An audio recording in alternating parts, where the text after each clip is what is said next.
everybody. Welcome to another edition of the GD Report. I am D. And I'm G. We've got an action-packed episode today. Had a lot of fun on the pregame show. Pre-game tailgate show. The tailgate, we're looking for a food sponsor for that. So Budweiser or Hormel or somebody wants to sponsor that, they're welcome to.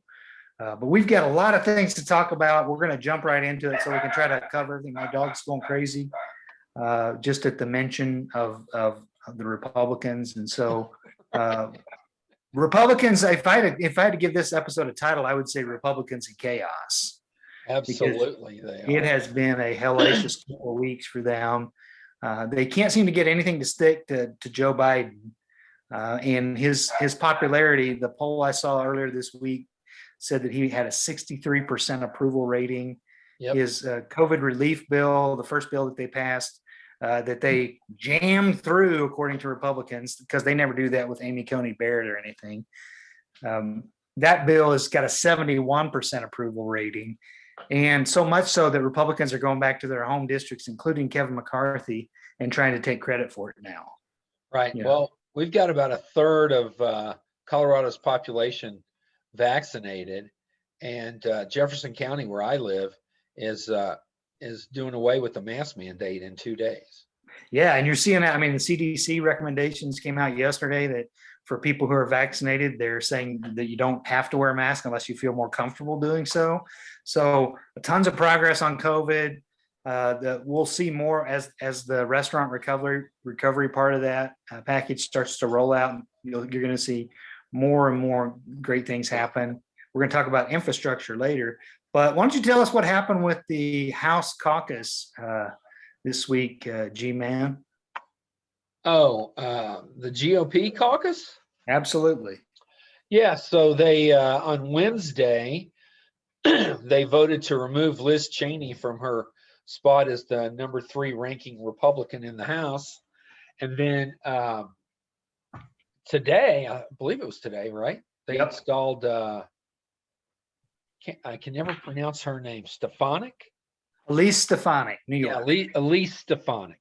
Yeah, who's actually a liberal Republican from New York, who's probably going to lose her seat when they redistrict. Well, she probably, she previously was a liberal Republican. I mean, she had about a 71% voting record with Trump on the Trump agenda, as opposed to Cheney, who had a 92% record voting with Trump. But I mean, why we talked on the last podcast, I believe. I think you even predicted that they wouldn't oust Liz Cheney. Well, I was hoping that there were enough, and I haven't seen the vote totals. Have you seen any vote totals? Absolutely, I have. Fill me in. On the Cheney vote totals, they were so confident in the vote and so proud and pleased with what they were doing, they took a voice vote. Right. So there are no vote totals. They just did all those in favor of removing her say aye, all those opposed say nay. The ayes have it. And apparently 3 or 4 Republicans requested a recorded vote, and they were denied by McCarthy. He ended the meeting at that point. That guy's a slime ball. Yes, he is. And it's interesting to me that the talking point is, as a caucus, they want unity and that they're a big tent and Right. they want to move forward, when in reality, they're stifling. And also remember, this is the group that spent the first 100 days of Joe Biden's administration complaining about Mr. Potato Head, Dr. Seuss, cancel culture, all these things. And then what do? When someone speaks differently than what they agree with, they cancel them. Right. They voted to mute her and take her out of her leadership position, all because she didn't endorse the big lie, which is the ongoing belief by Republicans and by Donald Trump that he was wrongly declared the loser of the election, and Joe Biden didn't win the election, and Donald Trump actually won the election. And they're still propagating the big lie. And the Republicans don't seem intent on moving away from that, which is at complete odds with, we want to move forward and focus on the future. Right. Well, they're going to be in a world of hurt because the January 6th commission was approved in committee today. And so we'll see how many Republicans supported it when it gets to the floor. But there's going to be a commission to investigate this thing. And Kevin McCarthy is going to have to get up under oath and explain his conversation with Trump, where Trump said, I guess they're just more interested in the outcome of the election than you are, Kevin. My Kevin. Yeah. So, there's a lot of stuff coming out about the Trump administration that's going to show.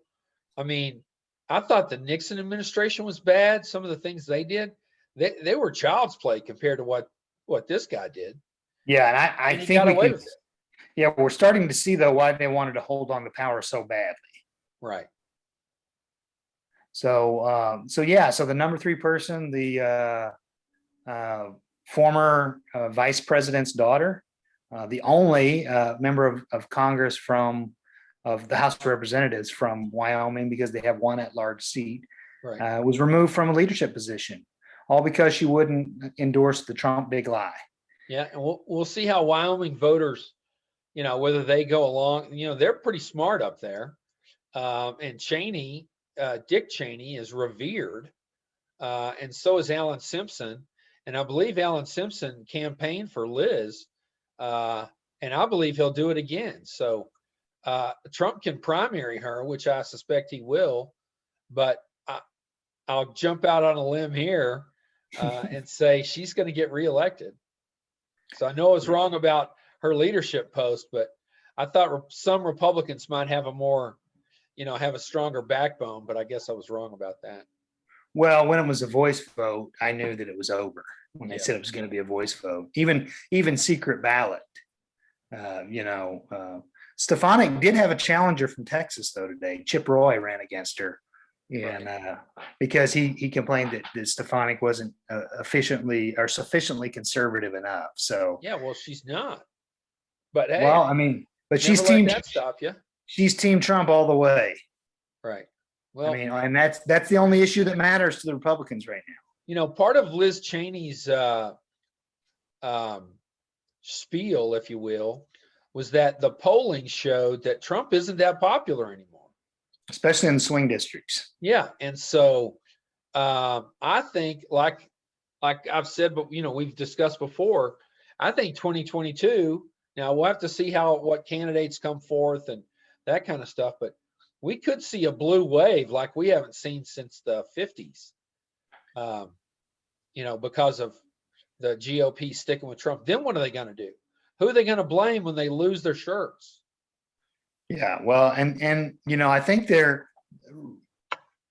if Democrats are smart, what they'd be doing right now is really investing, and I know they're doing it in several states, but investing in a voting infrastructure to get people out to vote. Yep. That's what matters, is get out to vote. Because I have a feeling too that Republicans are going to sit back and light their cigars and pat themselves on the back and think, hey, we passed all these restrictive voting laws. It's gonna just let us win, guaranteed. But a lot of people don't realize how restrictive Georgia already was. And they even passed some new restrictions Kemp did for the Senate runoff. And Trump, to your point, totally screwed that election for the Republicans. Oh yeah. And so, yeah, I'm with you. I'm like, by the time we get to 2024, we'll see if there are any Trump Republicans left. There's going to be a lot of Republicans that say, oh yeah, I never supported him. Yep. And Liz Cheney is going to be positioned as a potential candidate. Yep. Well, that'll be good for Mr. Biden. Or Miss Harris, whichever one decides to run. Well, there's 100 ex-Republicans that sent a letter today threatening to form a new party. And I'm just like, go ahead. Well, the reason the stated reason that McCarthy is pushing Trump so hard is that he's afraid that he'll burn the party down. Well, it looks like by supporting Trump, he's going to burn the party down. So you're damned if you do and damned if you don't. But here's the thing. The polls don't, well, I don't want to say they don't lie, but when the polling numbers aren't on your side, that's a bad sign.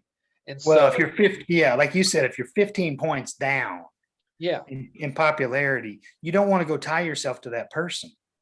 right.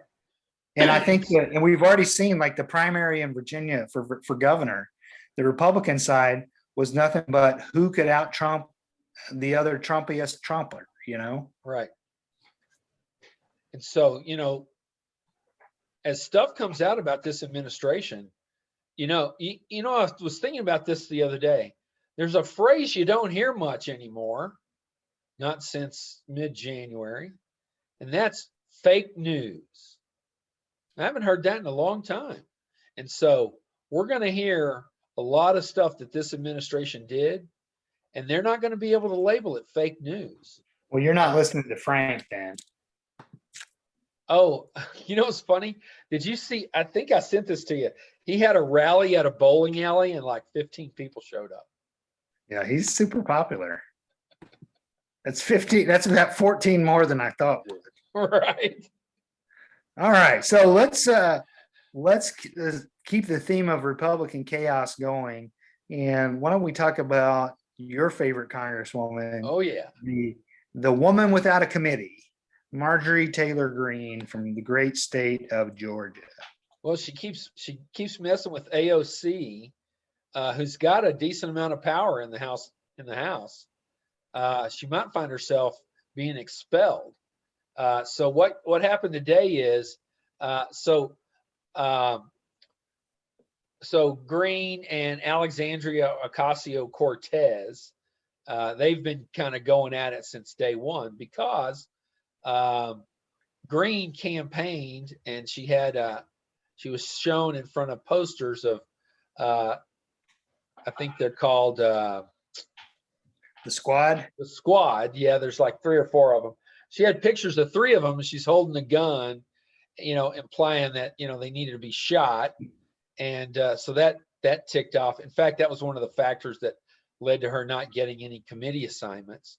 But now it comes out that in 2019, before she ever was running for Congress, she actually went up to AOC's house and stuck her mouth through the mail slot. And it was her office. It was her office, I believe. It was her office, right? Yeah. And started yelling in, come on out, face the people, blah blah blah. Don't be a baby, change your diaper. Right. And she and the kicker is her companion was one of the Capitol insurrectionists. Yeah. So she's just she's bad news, and Republicans have so far just ignored it. And in a interview that that AOC gave to the Guardian, which is one of my favorite papers I like to read online, she says, if the shoe were on the other foot, the GOP would be calling for my expulsion. So Miss Green better watch out. She might not have a seat or a megaphone to be, I guess if she gets expelled, she'll have a lot of megaphones, but. Well, yeah, she's getting aggressive, and it's not just her. It's other people in Congress are, because there's such a lack of leadership on the Republican side by Kevin McCarthy, and the man is so craven to be Speaker of the House that he's not willing to call any of these forces under. Apparently, one of her staffers also accosted Eric Swalwell on the House floor today when Swalwell stepped off and was wearing a mask. The staffer for Green yelled at him and said, "You can take that off." Joe Biden said, "You can take it off now," or Biden said, "You can take it off." And apparently, Swalwell, Marjorie Taylor-Greene now thinks that Swalwell was being mean to her staffer because he confronted the staffer and said, "I'll do it whatever the F I want to do." Or you won't tell me what to do. Right. And so, and she had a run-in with Cori Bush, the new representative from St. Louis, where Bush asked her to wear a mask as they were in the tunnel. And she had a run-in with the lady across, to the point that Bush felt for her safety of her staff, that they asked Nancy Pelosi to move them offices. So they moved offices away from Green. The lady who's right across from her has a transgender daughter, I believe. And Marjorie Taylor Greene put a sign out that said there's only two sexes, male and female. And then that was after the woman put a flag out for trans pride. And then she also accused that woman today of bumping her with her shoulder, and called it an assault. So, I mean, it's what we have in Congress right now is we have a lot of, and you know what, there's been members over the course of history. There's been a few outliers on both sides. And I get on Joe Scarborough all the time for both sidesism and whataboutism. But I'll say, remember Jim Traficant from Ohio? Yep. Remember how crazy he was? Yeah. And there's always been outliers like that, but there's never been people that really threatened. I mean, there's been fights on the floor in the history of Congress before. There's been, Senate. There's been canings where a guy almost killed another senator with his cane in a fight. But just to see so many between her and Lauren Boebert, who actually might be your favorite member of Congress, between those two, and there's just so many people that are play acting. They're not being legislators. Right. It's all about building their own brand. It's almost like the worst part of social influencers that we see in our society. We're seeing it in Congress now. Right.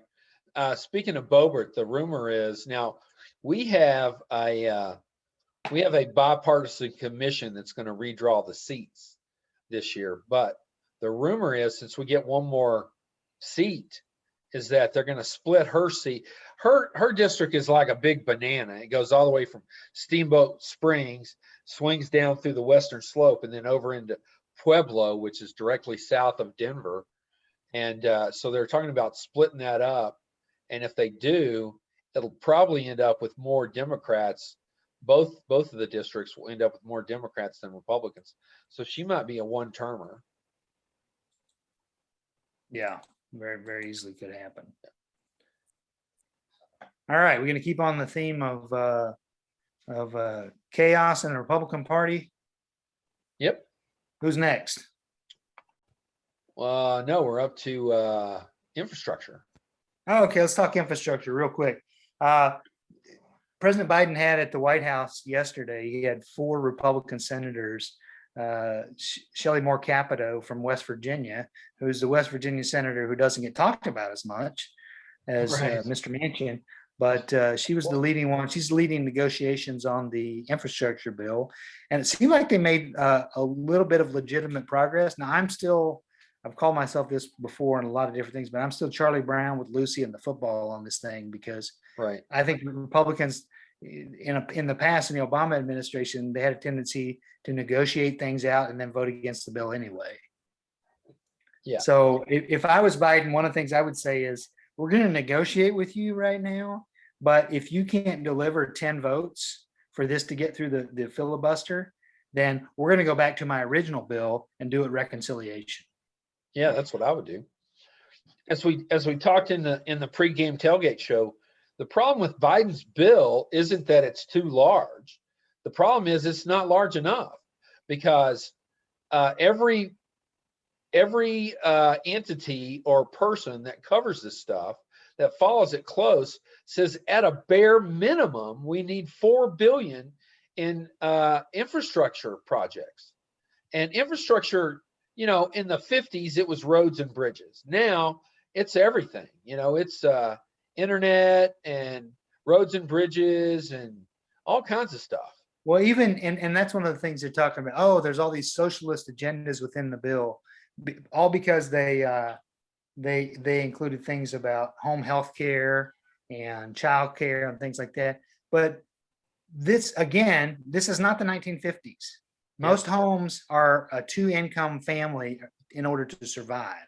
And in order for people to do that, most households now have one or the other. They either have young kids that they have to take care of, or they have elderly parents or in-laws or relatives that they have to take care of. So in order for our economy to grow the way we really want it to grow, we have to address some of these things. And and home care or personal care is a huge piece of that.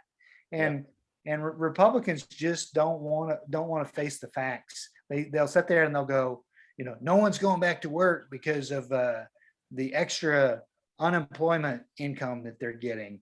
And it's like, no, in a lot of cases, that extra, even with the extra money, people can't pay their rent and pay childcare. Right. Well, one of the reasons people aren't going back to work is because, they're the businesses that they worked at, if they were in the restaurant industry or the bar industry, those businesses failed and they're not coming back. So how can you go back to a job where there's no job? So, and you can say, well, there's plenty of other bars and restaurants, but there's only so many bar and restaurant jobs to go around, within transportation distance for you, because right, you can't drive 100 miles to work at a restaurant.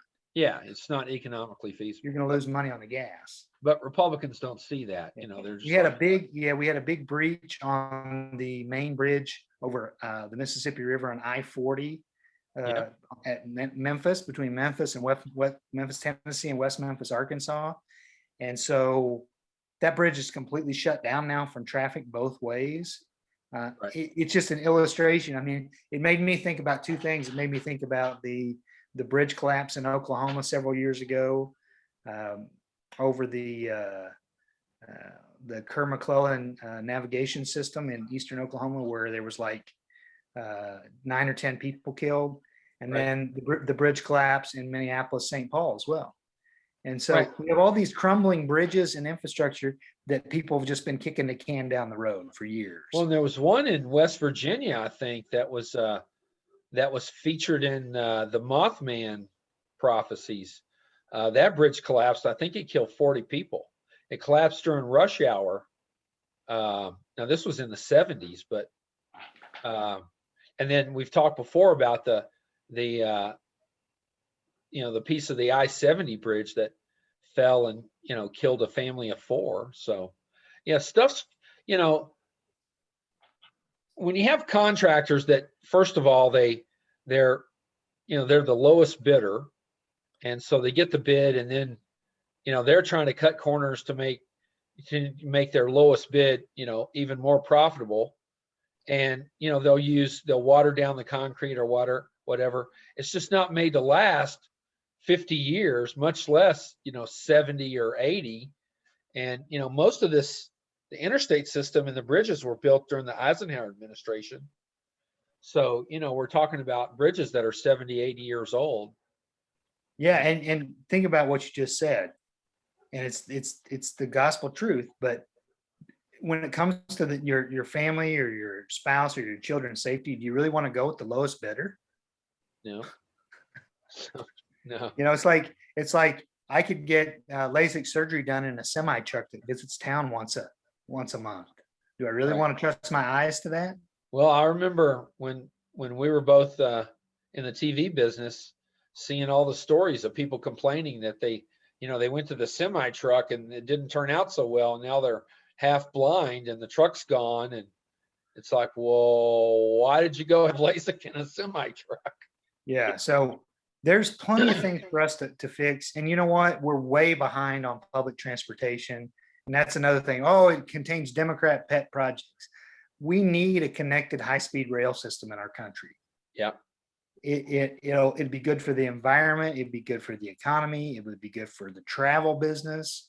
I mean, we really, I mean, if you've visited Europe or you visited Asia, you can see the power of having a connected system that just allows people to get places quickly. Yeah, Japan has one that runs on magnets. They're on a plate system that leans back and then goes forward to kind of move the train forward, and it goes 330 miles an hour. Yep. So, and I think that one's been around. At least the original technology for that, the original version of that bullet train, has been around since the 1960s, because I believe my dad rode on it from Yokohama to Tokyo with his twin brother when his twin brother got a pass from Vietnam, and they spent a week together in Japan. Yeah. So I remember when the switch over from analog to digital was taking place in the TV world, and Americans were all gaga over this new digital technology. And Japan had had it for 10 years. The fact is, Americans want to go around thinking we're the best in the world at everything, right? We think we live in the best country on earth, right? I mean, you hear people saying that. And the truth is, we're way down in a lot of categories. In education, we're not even in the top 10 anymore. Infrastructure, we're way down. And Israel is way ahead of us in technology. I mean, they do stuff with their cell phones that, we probably won't get for 20 more years. Right. Yep. Absolutely. So, all right, let's wrap up with a couple of more Republican chaos. All-stars, Republicans in chaos. I'm going to talk about our governor here in the great state of Oklahoma, Kevin Bull Stitt. Is he's just another failed Republican in the experiment of, hey, let's hire a businessman to be governor because running a government would be so much better if it was run like a business. Yeah, everybody says that. We saw how it turned out with Trump. What a disaster it was. Yep. And so couple of things happened. I mean, there's been plenty of embarrassment. He was one of the first governors to contract COVID. He went to he had the Tulsa rally for Trump, which was Trump's first campaign rally in person, which killed Herman Cain. Right. It's just been a cacophony of chaos and confusion with this guy. He's at odds with the major tribes here in Oklahoma. He's been very vindictive with them about funding. He canceled a bridge project that would have alleviated a traffic jam on one of the Chickasaws' big casinos in Norman, which, as you know about Oklahoma, the Chickasaws and the Cherokees are two tribes you don't really want to piss off. Right. And he is supposedly a member of the Cherokee tribe, but he's been very vindictive for them after the McGirt ruling, which established that the treaties were not honored. But this week, a couple of big things happened for him. Last week, actually, he signed the bills saying that if you happen to come upon a protest and one of the protesters impedes your traffic and causes a danger to you and you hit them with your car, you can't be prosecuted for that. But he signed a bill late last week that outlaws the teaching of critical race theory in the classroom, which anybody who doesn't understand, it basically takes a critical lens at history to look at it and look at how different races have benefited and different races have been impeded through the real history of the United States. So things like slavery, and talking about not trying to make slavery look really good, where you'll have people in the Republican South say things like, well, there was a lot of slaves that really were treated well by their masters and they were this and that. It's like, no, they were slaves. They were treated as human chattel, which should be abhorrent to everyone, right, in every case. And so this whole movement, and I know Oklahoma is not the only state that's passed this version of this law, is designed around the fact that they don't want white children to feel bad and feel like that they're responsible for anything that happened in the past, or feel like they're inferior, which is amazing to me because they don't want to address the core roots of what other races feel and how other children feel. Well, but they don't want talk about white supremacy. Yeah, it's totally crazy. Well, coming up the end of this month is the 100th anniversary of the Tulsa race terrorist massacre. Right, which destroyed. What did they call it? They called it Black Wall Street. Black Wall Street in the Greenwood Avenue district, and it's been brought out in the last few years, but for years it was left out of the history books.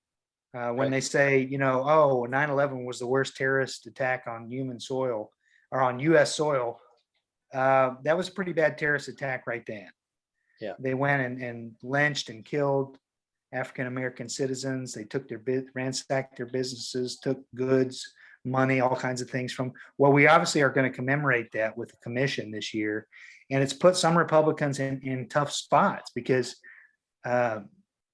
and they should be in tough spots because far too long we've let politicians have it both ways. Right. And the chairman of the commission sent a letter to Stitt after he signed that bill for critical race theory and said, you should resign from the commission based on the fact that you've signed this bill. You can't recognize the struggles that African Americans face in this country. You should resign. And if we don't, and he skipped a meeting there was a meeting after he signed it. He skipped that meeting and they said, since you skipped that meeting, we would have given you a chance to discuss it. But if we don't hear back from you within 7 days, then, or there was a set amount of time, then we're going to consider you resigned from the committee. Right. So James Langford's on the committee too. He faced calls for him to resign after he led the fight in Congress to overturn the election, which would have disenfranchised African American voters all over the country. Right. It's just a case again where they want to act pious and act like they're religious, but when it gets right down to it, you already said it, they're just white supremacists. Yeah. Speaking of white supremacists. And I accused, I think I misspoke twice earlier. That's the only two times I've ever misspoken on this podcast. But I think when I said Marjorie Taylor Greene was your favorite member of Congress, and then I said Lauren Boebert was your favorite member of Congress, I think I was wrong both times. I think we're getting ready to talk about your actual favorite. Yeah, well, we discussed this guy in the pregame tailgate show, but you're gonna love this because this just hit like 20 minutes ago. CNN has it up. I guess it's a report from the Daily Beast, but evidently Matt Gaetz, that's the individual we're talking about. He's in a little bit of hot water for having underage sex with a 17-year-old that he gallivanted over the country with. That was my great grandmother's favorite word. And so now he's being investigated for sex trafficking because he took her to the Bahamas and down to Vegas and, everywhere an impressionable 17-year-old girl wants to go.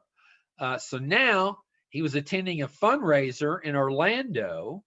Let me get the name of this fundraiser. It was the Trump Defender Gala, where he was the featured speaker. And he brought along a little arm candy by the name of Megan Zelonka. And Megan Zelonka was friends with Joel Greenberg. That was the big news today until this hit. So Mr. Greenberg traveled around with Goetz and another guy that's going to come into this here pretty soon. That's Florida Governor Ron DeSantis. And they all had sex and passed around these girls and, did what politicians do. And but now it seems that Mr. Greenberg set Mrs. Zelonka up with a no-show job where she was able to earn around $17,000 just for not showing up. And the night of the gala, there was an after party in Mr. Goetz's suite. And as soon as Mrs. Zelonka got into the room, she went into the bathroom, pulled out her makeup bag, and proceeded to how should we say this? Lay out some lines of cocaine that she and Mr. Goetz and other participants proceeded to partake in. And then they're not able to confirm, but they did spend the night in the same room. And several of Mr. Goetz's associates told the Daily Beast that she was one of his regular paid for sex partners. Now, if this were a Democrat, the Republicans would be talking about how immoral he is and how he needs to be expelled from Congress. And what do you hear out of the Republicans? Crickets. They're too busy trying to kick out Liz Cheney for telling the truth. For telling the truth. Yeah. So my guess is Mr. Goetz is going to be arrested here soon.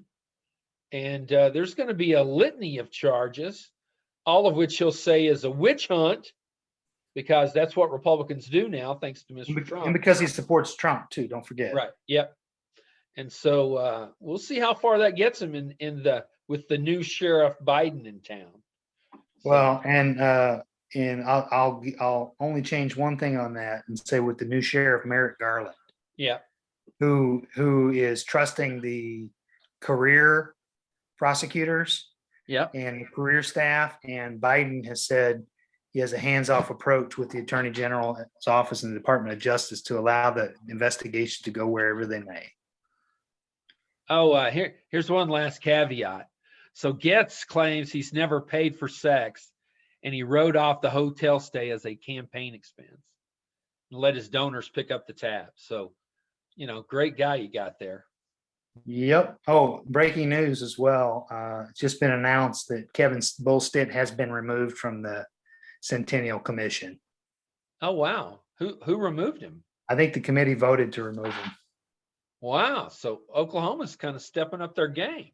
Well, and his office has issued a press release saying that his role was only ceremonial. He wasn't invited to attend the meeting that they're saying he skipped, and that it's just really disheartening that a committee like this would use what should be a sacred time to sow seeds of division and discord. Right. Projection.